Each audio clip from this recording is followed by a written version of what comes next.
এই যে লোকটা ধরা খাইছে না, এই লোকটা দেখলাম নির্বাচনের সময় এইভাবে সাদা পর্দা লাগাইছে, এই পাশে মেয়েরা আর এই পাশে উনি দাঁড়ায় দাঁড়ায় পর্দার কাছে যায়, এমনি এমনি কয় আপনারা ভালো করে চলবেন, পর্দা করবেন। আর হোটেলে যায় একসাথে।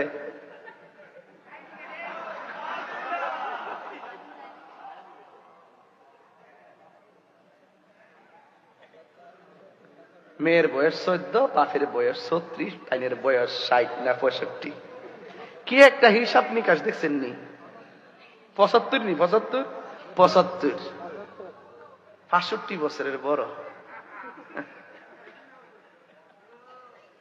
এগুলো হলো বিকৃত মানসিকতা। কথাক্ষণ ঠিক কিনা?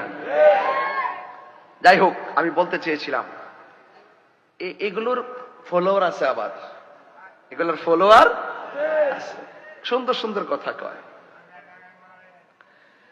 উম্মে সালমা, ওই যে রসুল যে বলছেন তুমি দেখো বোতলের ভিতরে কি আছে, এটা গায়েবের খবর। কথা কন ঠিক কিনা?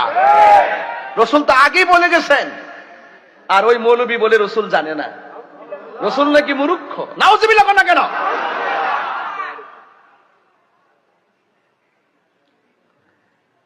আমাকে অনেকে বলে হুজুর দেশের পরিস্থিতি তো ভালো না, এখন আপনি একটু হিসাব নিকাশ করে কথা বলেন। আমার 2 দিন পরে পরে হুমকি দেখো তোর আয়ু শেষ। আমি কই আপনি আজরাইলের দায়িত্ব কোন দিন থেকে পাইছেন?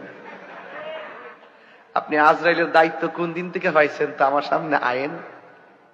মৃত্যু একদিন হবে, সাদাকে সাদা বলতে হবে, কালোকে কালো বলতে হবে, হককে হক বলতে হবে, বাতিলকে বাতিল বলতে হবে।